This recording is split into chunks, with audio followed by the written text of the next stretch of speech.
Bienvenidos a Líneas de Sangre, un lugar donde el silencio no cabe en la mesa. Advertencia. Este episodio contiene lenguaje explícito y temas relacionados con la violencia en la sociedad colombiana. Sombra del conflicto. Dos comerciantes humildes fueron encarcelados y acusados como presuntos guerrilleros peligrosos que aterrorizaban al comercio de la región del Sumapaz con sus extorsiones y posteriormente fueron exhibidos ante la prensa nacional. Este relato incluirá el testimonio de Néstor Vázquez, uno de los protagonistas, quien contará su experiencia al estar dentro de una cárcel siendo inocente. A su vez, la voz de Margarita Saavedra, ex esposa, quien expresó cómo fueron estos días desde fuera del calabozo, reuniendo elementos probatorios para ayudar a su entonces cónyuge. Néstor Vázquez y Manuel Vázquez eran dos individuos arraigados en el tejido social de Fusagasugá, Cundinamarca, un municipio cercano a la capital colombiana. Allí eran reconocidos como modestos comerciantes. Su quehacer se centraba en la construcción y administraban una ferretería en un área comercial local. Gozaban de una reputación intachable, gracias a su incansable labor y honestidad, así como por su compromiso con la Junta de Acción Comunal del barrio y su disposición para ayudar a la comunidad siempre que les fuera posible. Néstor tenía una bella familia, conformada por su esposa y 3 niños. A pesar de no gozar de lujos y comodidades, eran muy felices y agradecidos. Manuel vivía junto a su pareja y todos permanecían unidos, debido a los negocios familiares que los sostenían en aquella época. Sin embargo, la situación era compleja. La economía no era muy favorable y existía una situación problemática grave: las vacunas, un colombianismo para referirse a la extorsión sistematizada. A finales de la década de los 90, Colombia atravesaba por una etapa incontrolable de violencia, ejercida por diferentes grupos armados que aterrorizaban a la población, y esta familia no fue la excepción. La policía de Colombia ha detenido a 3 hombres que supuestamente participaron en la matanza de 19 personas en una cancha de fútbol. Según las autoridades, los 3 confesaron haber sido contratados por el cartel de Medellín. La masacre ocurrió el martes y se cree que las víctimas eran miembros del cartel rival, el de Cali. El objetivo de los atacantes habría sido aniquilar al mando superior del grupo de Cali que, al parecer, se encontraba presenciando el partido de fútbol.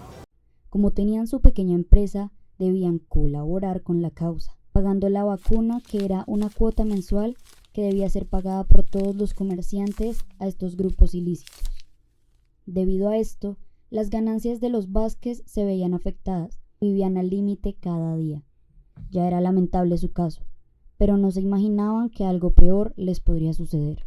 El 21 de septiembre de 1999, una llamada aceleró sus vidas. El interlocutor se identificó como el comandante Iván, supuesto miembro de las FARC.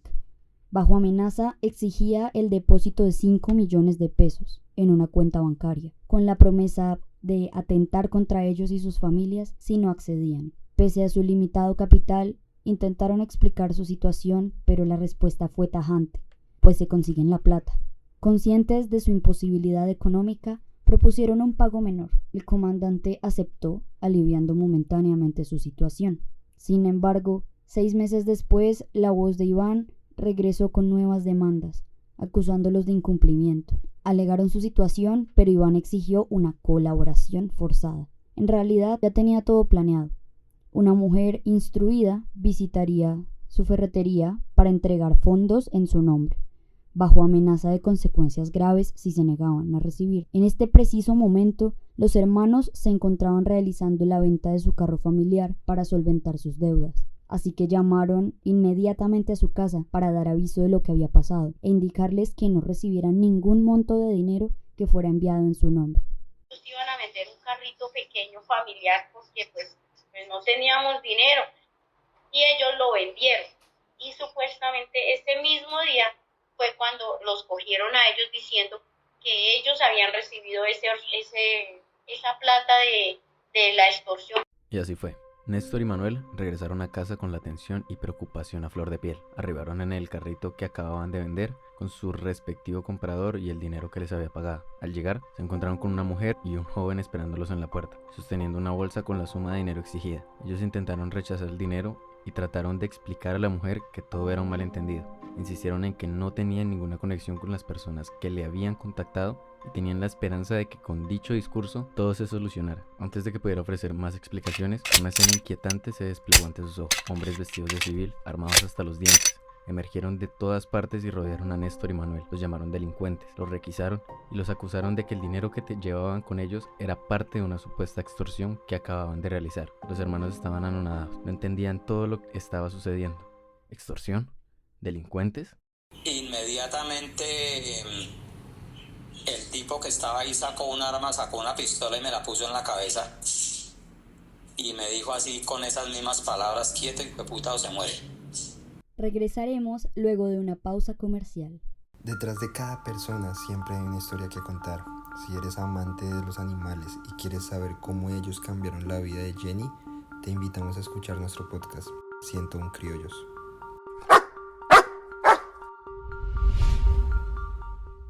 Volviendo de nuestra pausa comercial, Néstor y Manuel fueron esposados rápidamente y los llevaron a un automóvil particular. El miedo y la confusión se apoderaron de los hermanos y de su familia que estaba presente en esta trágica escena, porque estos hombres no tenían ninguna identificación gubernamental que los respaldara. No sabían si estaban siendo detenidos por las autoridades o si se encontraban en manos de algún grupo ilegal. La incertidumbre se cernía sobre ellos como una nube oscura mientras eran llevados hacia lo desconocido. Lo único es que mis hijos pues estaban muy pequeños y ellos empezaron a correr detrás de ese carro, nosotros desesperados, no hallábamos, realmente no encontrábamos qué hacer. Durante el trayecto en este auto misterioso, los hombres que los custodiaban les revelaron que eran agentes de la policía, específicamente de la SIJIN. Les dijeron que estaban siendo acusados de ser miembros del frente de un grupo armado y de extorsionar a todos los comerciantes de Fusagasugá y sus alrededores, una acusación que los dejó sorprendidos. Los llevaron al calabozo del cuartel de policía, donde compartieron celda con otros detenidos desde las 7 de la noche. Los otros detenidos fueron informados previamente. Iban a llevar a 2 guerrilleros peligrosos que habían capturado, lo que hizo que los trataran con más respeto, aunque desconocían la verdad sobre Néstor y Manuel. Pasaron la noche en vela en aquel lugar, intentando procesar todo lo que les estaba pasando y rezando porque este terrible malentendido se aclarara. Y la otra sorpresa cuando como a la 1 de la mañana llegaron 2 tipos también de armados y de civil y nos subieron y nos sacaron. Y nosotros preguntábamos que para dónde nos llevaban y no nos quisieron decir. Simplemente nos subieron a una camioneta que no era ni de la policía ni de ninguna entidad, sino una camioneta particular. Y pues ahí nuevamente el susto, pues porque pensábamos que a esa hora nos sacaban clandestinamente era para asesinarnos.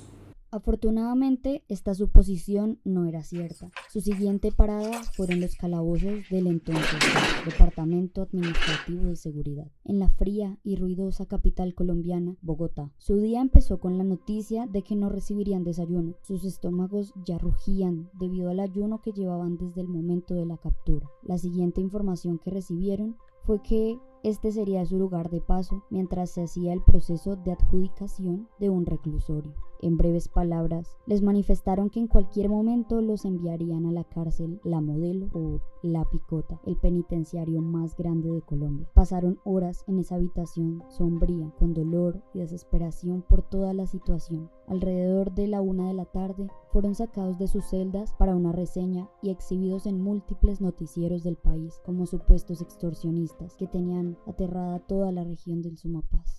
Supuestamente yo no vi, pero supuestamente algunos vecinos que vieron dicen que nos presentaron con unas armas sobre la mesa donde tenían la plata. O sea, la plata que supuestamente nosotros íbamos a recibir, la exhibieron ahí en una mesa, nos tomaron fotos, videos y de todo, y esa era la reseña que ellos hacían ante toda la prensa, los medios de comunicación. Néstor describe esto como su peor humillación durante esta tragedia. Al menos hubo algo bueno después de esto. Recibieron algo de dinero que su familia había enviado para que pudieran saciar su hambre. No tenían apetito, pero su cuerpo pedía comida a gritos. Mientras tanto, en Fusagasugá, la noticia de su detención se propagó rápidamente y los habitantes del municipio se alteraron. La Asociación de Juntas de Acción Comunal de su municipio decidió reunirse y alzar su voz en protesta. Necesitan hacer algo al respecto de manera rápida. Con este apoyo, Margarita organizó un memorial y recolección de firmas, con el fin de demostrar su buen nombre ante la comunidad. Me tocó buscar firmas aquí en el barrio para poderlos sacar a ellos porque yo tenía que comprobar que ellos eran buenas personas. Sin embargo, no todos le tendieron la mano como esperaba. Esta mujer sufrió fuertes señalamientos por varios vecinos y colegas, asunto que tuvo que afrontar completamente sola, como lo manifiesta. Fue tan desesperante porque imagínense, yo fui a la escuela de policía y allá estaban todos los ferreteros y todo el mundo me señalaba, allá está la esposa del guerrillo, allá está la esposa, y uno no sabía qué hacer. A pesar de esto, el memorial realizado obtuvo 1000 firmas. Fue así como la presión de la comunidad tuvo un impacto inmediato. Néstor y Manuel fueron trasladados nuevamente a Fusagasugá, regresando al calabozo municipal en horas de la noche. Seguían en este ajetreo judicial y mediático, pero al menos se sentían en casa. En medio de todo ese alboroto, surgió la necesidad obvia de un abogado que realizara su defensa en el caso. Allí se resaltaba nuevamente su nivel económico, generando otra complicación. Pero un viejo conocido se acercó a ellos, ofreciendo sus servicios. Su propuesta fue que los Vázquez firmaran unos documentos que ponían 2 lotes de su propiedad como hipoteca. No tenían muchas opciones, así que aceptaron sin dudar. Entonces, aquel abogado se puso en la labor de reunir la mayor cantidad de pruebas y testigos para probar la inocencia de estos 2 comerciantes. En estos instantes de la historia, las declaraciones jugaron un papel fundamental. La comunidad que estaba a favor de aquellos ferreteros que se declaraban inocentes y los mismos hermanos Vázquez, antes de comenzar el interrogatorio, decían ser inocentes, aunque en estos instantes cualquier cosa era posible, tan posible como Néstor Vázquez rompiendo su voz mientras dirige la palabra a su hermano. Nada de agachar la cabeza, nosotros somos inocentes y no tenemos por qué humillarnos ante nadie. Un ambiente hostil se presentaba en una habitación con interrogantes que acosaban y molestaban a Néstor y Manuel Vázquez. No obstante, los periodistas y medios de comunicación agobiaban a los presuntos extorsionistas de Fusagasugá. Aunque lo único que los mantenía encerrados era una celda con barrotes fríos por la noche, los lazos y nudos mentales que atosigaban la idea de ser juzgados como culpables por alguna falta de evidencia frente a la fiscalía eran innegables. En estas instancias del proceso de investigación, el tiempo se hacía eterno. Los gritos de desespero que se exclamaban sus estómagos por falta de alimentación eran imprescindibles. Por las ganas de comer, estaban atados al pensamiento de ser libres, tan atados como aquellos zapatos que llevaban puestos por 7 días por culpa de la investigación. En la penumbra fiscal, al fin hubo un rayo de esperanza para Néstor y Manuel. En una balanza de justicia e injusticia, la balanza se inclinó a favor de la verdad. Los hermanos habían sido liberados gracias a sus abogados. El caso fue resuelto. Recuperarán su libertad y dejarán atrás esta horrible experiencia, fueron las palabras de sus abogados. El aire fresco de la libertad los envolvió, y las lágrimas de alegría brotaron de sus ojos mientras caminaban hacia el mundo exterior, dejando atrás las paredes opresivas de su encierro. Esa noche, las lágrimas de alegría se convirtieron en su más sincera expresión. Sus familias, que habían sufrido junto a ellos durante todo el proceso, los esperaban ansiosamente en un reencuentro lleno de amor y emociones desbordantes. Néstor abrazó con ternura a su esposa y a sus hijos pequeños, que habían llorado desconsoladamente por su ausencia durante estos largos días de incertidumbre. Actualmente, la experiencia que Néstor, Manuel y Margarita vivieron no ha podido ser superada gracias a la gravedad del caso. El trauma psicológico y el dolor se hace presente cuando les preguntamos a día de hoy cómo se siente después del suceso. Aún no me he podido recuperar. Así concluimos el episodio Sombras del Conflicto. Producción en el máster de Johan Piedrahita. Preproducción por Juan Barón y Sofía Grajales. Oscar Morales y quien les habla, Laura Vázquez, como sus locutores. Gracias nuevamente por escucharnos en este su podcast Líneas de Sangre. Nos vemos en una siguiente oportunidad.